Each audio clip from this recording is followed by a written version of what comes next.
Hello students, welcome to my channel train a brain.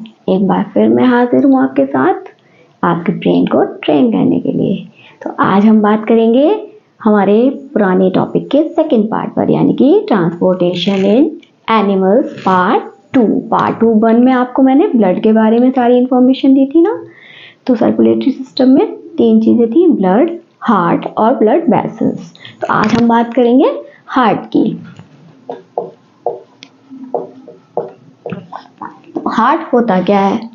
सबको पता है सर्कुलेटरी सिस्टम में 3 ऑर्गन होते हैं, तो उनमें से ब्लड के बाद हार्ट का बनता है। हार्ट जो है हमारे एक इंटरनल ऑर्गन है जिसका वर्क क्या होता है? Pumping of blood. तो हार्ट जो है वो कैसा होता है? मस्कुलर ऑर्गन होता है। कैसा होता है? मस्कुलर ऑर्गन, मसल्स का बना हुआ होता है। और इसकी जो मसल्स होती है वो कैसी होती है? Involuntary muscles. इनवॉलेंटरी का मतलब होता है जो मसल्स आपकी मर्जी से काम नहीं करेंगी, वो 24/7 आपके लिए काम करता है आपका हार्ट। तो इस पर आपका कोई जोर नहीं होता है कि आपकी मर्जी से तो नहीं, कि हार्ट बीट आपकी मर्जी से चलती है ना, वो तो 24/7 चलती रहती है बिना रुके। तो हार्ट जो है वो इनवॉलेंटरी मसल्स का बना होता है, जो कि आपकी मर्जी से नहीं, खुद की मर्जी से चलता है। ठीक है, अब हम बात करेंगे हार्ट के शेप की। आपके हार्ट का शेप जो है वो ऊपर से थोड़ा सा ब्रॉड और नीचे से टेपरिंग। टेपरिंग मीन्स थोड़ा सा पतला होना, ऊपर से ब्रॉड और थोड़े से नीचे से पतला होता जाता है। लेकिन आप लोग जो इस तरह का हार्ट शेप देखते हैं ना, बलून वगैरह, इस तरह का नहीं होता हमारा हार्ट शेप। अभी मैं आपको सिखाऊंगी तब बताऊंगी कि हार्ट का शेप कैसा होता है। ठीक है, तीसरी बात करते हैं साइज की, कि एक ह्यूमन बॉडी में हार्ट का साइज क्या होता है। तो हार्ट का साइज जो है वो एक ह्यूमन की क्लोज्ड फिस्ट के बराबर होता है। जैसे जितना बड़ा हमारा बॉडी होगी उसी हिसाब से हमारा फिस्ट बनेगा, और जो फिस्ट का जो साइज होता है लगभग उसी साइज का हमारा हार्ट होता है। जैसे मेरा हार्ट का साइज ये है, तो आप लोग भी अपनी ऐसी फिस्ट बना के देखिए, आपके हार्ट का साइज ये होगा। ठीक है, इतना समझ आ रहा है ना आप लोगों को? ठीक है, अब आगे बढ़ते हैं हम लोग। तो हार्ट से रिलेटेड जो भी चीजें होती हैं उनके लिए कार्डियक वर्ड का यूज होता है। तो हार्ट की मसल्स को भी कार्डियक मसल्स बोलते हैं। हार्ट स्पेशलिस्ट जो डॉक्टर्स होते हैं उनको क्या बोला जाता है? कार्डियोलॉजिस्ट। और हार्ट के बारे में जो कुछ भी थ्योरी वगैरह पढ़ाई जाती है उसको कार्डियोलॉजी बोला जाता है साइंस में। ठीक है, तो अब बात करेंगे हम हार्ट की पल्स रेट की। पल्स रेट क्या होता है? कि हार्ट का एक साउंड, रिदमिक साउंड होता है। आपने कभी सुना होगा, आप चेस्ट पर जैसे हाथ रख के देखेंगे तो सबसे पहले तो ये जानिए हार्ट होता क्या है आपकी बॉडी में। तो चेस्ट कैविटी, यानी जो ऊपर वाला जो आपका पार्ट है बॉडी का, ये चेस्ट कैविटी होता है। तो चेस्ट कैविटी में आपके दोनों लंग्स के थोड़ा सा लेफ्ट साइड में, दोनों लंग्स के बीच में और लेफ्ट साइड में प्लेस्ड होता है हार्ट। तो आप जब आप यहाँ हाथ रख के देखेंगे तो आपको थोड़ी सी बीट करता हुआ सुनाई देता है आपका हार्ट। तो इस हार्ट बीट को ही पल्सेटिंग रेट या फिर हार्ट बीट बोला जाता है, जिसको कि डॉक्टर्स एग्जामिन करते हैं जब हम बीमार हो जाते हैं। तो हार्ट बीट ही तो देखते हैं हमारी, या तो फिर यहाँ से देखते हैं पल्स रेट, या फिर देखते हैं हमारे स्टेथोस्कोप को यूज करके हमारे यहाँ पर लगा कर देखते हैं। तो यहाँ पर आपके रिस्ट के पास जो है ना, ये आपका थंब होता है, इसके नीचे यहाँ पर आप ये इंडेक्स फिंगर और मिडिल फिंगर को रख के ऐसे देखेंगे, तो जैसे ही आर्टरी आपके कांटेक्ट में आएगी आपको थोड़ा सा पल्सेटिंग रेट पता चलेगा। करके देखिए, तो अगर आपको पता चल रहा है तो कमेंट करके मुझे बताइए। तो ये जो होती है हार्ट बीट क्यों होती है, अभी हार्ट के बारे में बताऊंगी ना। तो हार्ट बीट किस लिए, कैसे क्रिएट होती है हमारी बॉडी में, तो वो आपको पता चलेगा। एक ह्यूमन बॉडी में हार्ट बीट जो है उसकी रेट क्या होती है? 70 to 72 पर मिनट, यानी 70 से 72 हार्ट बीट आपका हार्ट जो है पर मिनट करता है। ठीक है, तो अब आगे बढ़ते हैं हम लोग। अब हम बात करेंगे सबसे पहले स्ट्रक्चर ऑफ हार्ट की।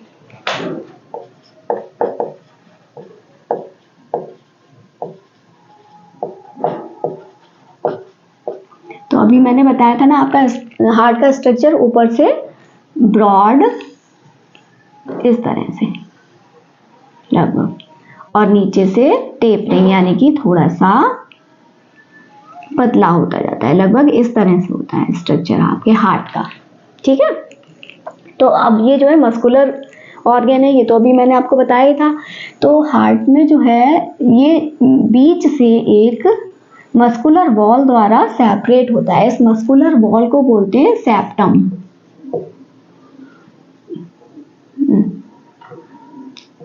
सेप्टम, ठीक है, ये मस्कुलर वॉल है। इससे हार्ट जो है दो पार्ट में डिवाइड होगा। तो हार्ट के ऊपर के पार्ट को हम बोलते हैं ऑरिकल और नीचे के पार्ट को बोलते हैं वेंट्रिकल। तो जब हार्ट बीच से दो पार्ट में डिवाइड हुआ तो हमारे पास दो ऑरिकल और दो वेंट्रिकल होते हैं हमारे हार्ट में। ये एक 4 चैम्बर्ड स्ट्रक्चर होती है हमारा हार्ट। तो अब देखिए हार्ट, ये ऑरिकल और वेंट्रिकल भी एक दूसरे से सेपरेटेड होते हैं लेटरल वॉल्स द्वारा और बीच में वाल्व लगे होते हैं। वाल्व यानी कि आप डोर समझ लीजिए, दरवाजे, ठीक है। इनका क्या काम होता है अभी मैं फंक्शन बताऊंगी तब आपको बताऊंगी, ठीक है। तो ये जो ऊपर वाला पार्ट है इसको बोलते हैं ऑरिकल।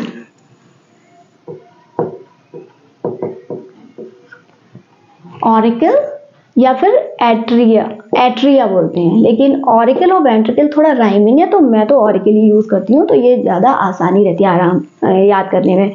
तो ये ऑरिकल और ये नीचे वाले पार्ट को बोला जाता है वेंट्रिकल। अब क्योंकि ये बीच से 2 पार्ट्स में डिवाइड है तो ये राइट और लेफ्ट कहलाते हैं, लेकिन इसको राइट और इसको लेफ्ट नहीं लिखेंगे आप, इसको राइट और इसको लेफ्ट लिखेंगे, क्योंकि हम हार्ट का एग्जामिन कर रहे हैं जो हमारे सामने कोई पर्सन खड़ा हुआ उसके, तो उसी तरह से इसको देखा जाता है कि अगर ये आपके सामने आपका फ्रेंड खड़ा है, मान लीजिए उसका हार्ट है, तो उसका राइट पोर्शन इधर होगा ना, और लेफ्ट इधर होगा। तो ऐसे ही हार्ट को जब स्टडी करते हैं तो ऐसे ही लिखते हैं, ये लेफ्ट ऑरिकल, ये लेफ्ट वेंट्रिकल और ये राइट वेंट्रिकल एंड ये right auricle.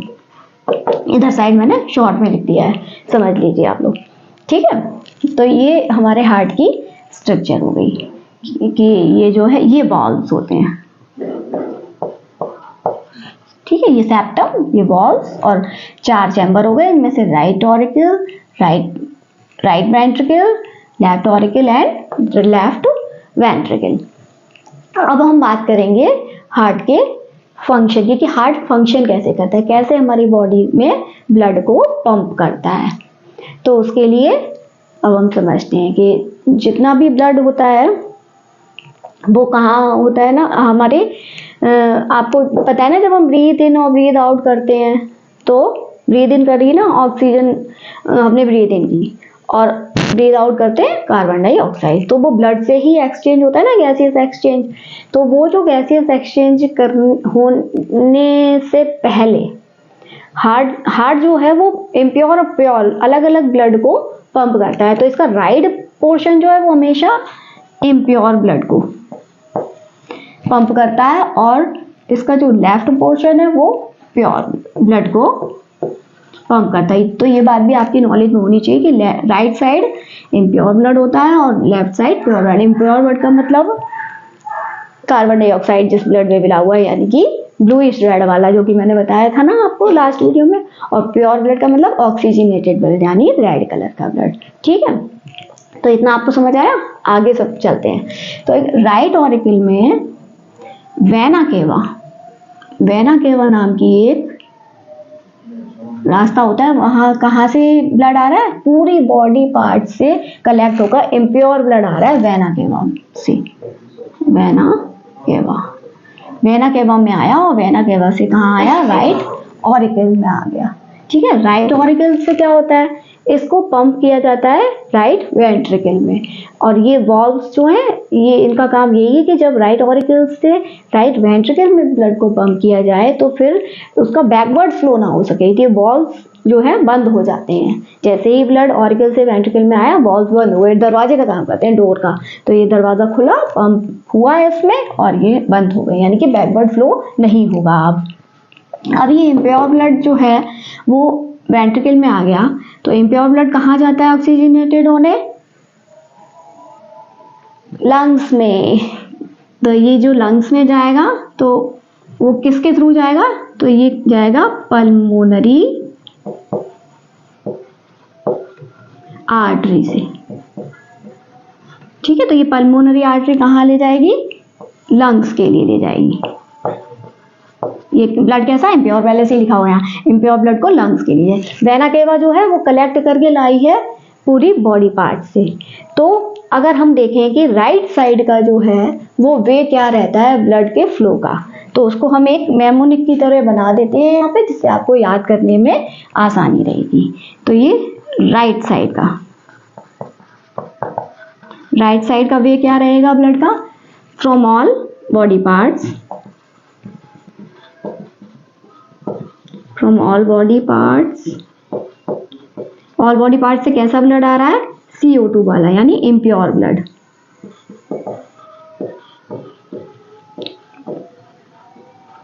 Impure blood collect होकर आया और ये कहाँ आया, वेना केवा में। मैं शॉर्ट में लिख रही हूँ, ये आप लोग समझते जाइए। यहाँ से वेना केवा में आया, वेना केवा से पहुंचेगा राइट ऑरिकल में, राइट ऑरिकल से पहुंचा राइट वेंट्रिकल में, राइट वेंट्रिकल से फिर ये पल्मोनरी आर्टरी से होता हुआ, यानी पल्मोनरी आर्टरी से होता हुआ कहाँ जाएगा, लंग्स में पहुंच जाएगा।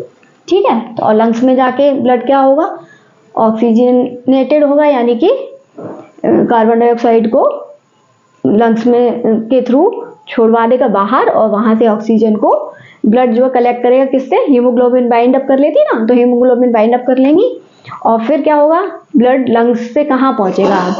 अब लंग्स से कहाँ आएगा, लंग्स से आएगा लेफ्ट ऑरिकल में। तो लेफ्ट ऑरिकल में आने के लिए लंग्स से ब्लड को किसमें से होता हुआ आएगा, अब इस वाली चीज को बोलते हैं पल्मोनरी वेन। तो पल्मोनरी वेन से ये किस में आया, लेफ्ट ऑरिकल में। अब ये ब्लड कैसा हो गया, ऑक्सीजनेटेड हो गया। इसमें ऐसे निशान लगे, ये इधर से इधर आएगा, फिर यहाँ से यहाँ जाएगा और यहाँ से यहाँ जाएगा। ये वे भी दिखाते जाते हैं। पल्मोनरी वेन से आया ये आपका लेफ्ट ऑरिकल में, लेफ्ट ऑरिकल से फिर वही होगा कि आपका पंप कर दिया जाएगा लेफ्ट वेंट्रिकल में। तो लेफ्ट वेंट्रिकल में आ जाएगा जब ब्लड, तो यहाँ से एक ओपनिंग होती है एओर्टा। एओर्टा जो ट्राइफर्केटेड होता है, यानी कि 3 रास्ते बने होते हैं फिर उसमें, तो फिर ये एओर्टा से नाम लिख दूंगा इसका, ये एओर्टा से फिर हमारे पूरे, क्योंकि यहाँ इस साइड तो प्योर ब्लड चलता है ना, तो फिर ये प्योर ब्लड जो है पूरे बॉडी पार्ट्स को सप्लाई किया जाएगा पंपिंग ऑफ हार्ट से। तो पहले ये आपको वे समझ गई थी। तो लेफ्ट साइड का वे क्या हो गया, लेफ्ट साइड का वे क्या बनेगा, पल्मोनरी कैसा, ऑक्सीजनेटेड ब्लड, यानी प्योर ब्लड जो है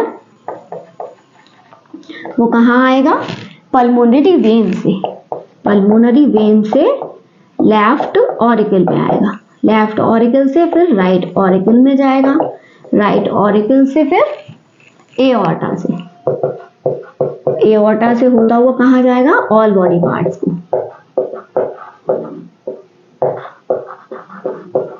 ऑल बॉडी पार्ट्स को सप्लाई कर दिया जाएगा।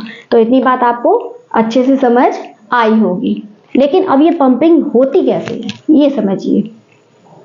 तो आपको अभी मैंने बताया था ना बीटिंग होती है, तो वो बीटिंग क्यों होती है, हमारे हार्ट में कॉन्ट्रैक्शन और रिलैक्सेशन होते रहते हैं। कॉन्ट्रैक्शन का मतलब होता है सिकुड़ना और रिलैक्सेशन का मतलब अपने पहले वाली स्टेज में वापस आना, यानी रिलैक्स होना। तो कॉन्ट्रैक्शन को बोलते हैं सिस्टोल और रिलैक्सेशन को बोलते हैं डायस्टोल। ठीक है,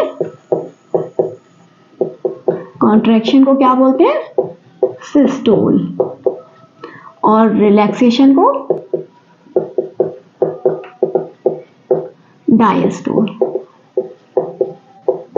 ठीक है, तो ये सिस्टोल और डायस्टोल जो होते हैं उसी वजह से जो है हार्ट में पंपिंग होती है ब्लड में। और एक बात आपको यहाँ ध्यान रखनी है कि ये जो ऑरिकल्स होते हैं वो उनकी जो वॉल होती है, ये इनर वॉल है ना, मस्कुलर वॉल, ये इनकी सेल्स जो हैं थिन और कैसी होंगी, लेस स्ट्रॉन्ग होंगी कंपैरेटिवली देन वेंट्रिकल। यानी वेंट्रिकल की जो सेल्स है इसकी वॉल की, वो कैसी है, थोड़ी थिकर हैं और कैसी हैं, ज्यादा स्ट्रॉन्ग है। क्यों, क्योंकि जो वेंट्रिकल से जो पंपिंग होती है ब्लड की वो पूरे बॉडी में पहुंचना है, तो वो थोड़ा ज़्यादा प्रेशर से होती है, तो इसीलिए ऑरिकल की थोड़ी कम स्ट्रॉन्ग होती है वॉल्स और इसकी वेंट्रिकल की थोड़ी ज़्यादा स्ट्रॉन्ग होती है सेल्स। इतनी बात समझ में आई। अब कॉन्ट्रैक्शन और रिलैक्सेशन होता कैसे है और फिर कैसे पंपिंग होती है ब्लड की, ये समझिए। तो सेम टाइम में, एक ही टाइम में राइट ऑरिकल और राइट वेंट्रिकल दोनों में एक साथ क्या होगा, कॉन्ट्रैक्शन होगा। कॉन्ट्रैक्शन यानी कि ये सिकुड़ेंगे। जब ये दोनों सिकुड़ेंगे तो ब्लड जो है पंप होकर वेंट्रिकल में पहुंचेगा, दोनों में, राइट साइड का राइट में और लेफ्ट साइड का लेफ्ट में। फिर सेम टाइम, और जब इसमें कॉन्ट्रैक्शन होगा यानी सिस्टोल होगा तो इनमें डायस्टोल होगा यानी उस समय इनमें रिलैक्सेशन होगा। अब नेक्स्ट स्टेप में इन दोनों में यानी वेंट्रिकल में क्या होगा, कॉन्ट्रैक्शन यानी सिस्टोल होगा। कॉन्ट्रैक्शन होगा तो उस कॉन्ट्रैक्शन की वजह से सारा ब्लड जो है वो इधर से तो इम्प्योर लंग्स को पंप कर दिया जाएगा और इधर से लेफ्ट साइड से एओर्टा के द्वारा बॉडी को पंप कर दिया जाएगा प्योर ब्लड। और उस समय ऑरिकल्स में क्या रहेगा, रिलैक्सेशन रहेगा यानी डायस्टोल रहेगा। तो फिर यहाँ से इम्प्योर ब्लड आ जाएगा इसमें और यहाँ से प्योर ब्लड आ जाएगा इसमें। तो ये प्रोसेस साथ साथ और चलती रहती है, यानी 1 मिनट में 72 टाइम्स ये प्रोसेस होती है। इसीलिए हमको ये एक कॉन्ट्रैक्शन और रिलैक्सेशन यानी सिस्टोल और डायस्टोल की ही आवाज़ ये जो हमें सुनाई देती है। हिंदी में धंधक बीट्स बोलते हैं इसको और इंग्लिश में लब डब बोलते हैं। तो ये जो लब डब साउंड जो होती है वो हमें किस वजह से सुनाई देती है, ये सिस्टोल और डायस्टोल साउंड होती है। और इसी को डॉक्टर एग्जामिन करते हैं कि हमारा हार्ट सही से वर्क कर रहा है कि नहीं, ये साउंड उनको सही आ रही है या नहीं। कभी कभी क्या होता है कि किसी में के हार्ट में कुछ प्रॉब्लम हो जाती है जिस वजह से 1-2 हार्ट बीट उनकी गैप हो जाती है। 72 की जगह मतलब 1-2 हार्ट बीट गैप होकर सुनाई देती है डॉक्टर को। तो उस प्रॉब्लम को सॉल्व करने के लिए पेस मेकर नाम की इलेक्ट्रॉनिक डिवाइस बन गई है, मार्केट में आती है, वो डॉक्टर फिट कर देते हैं हार्ट में और ये वाली प्रॉब्लम सॉल्व हो जाती है।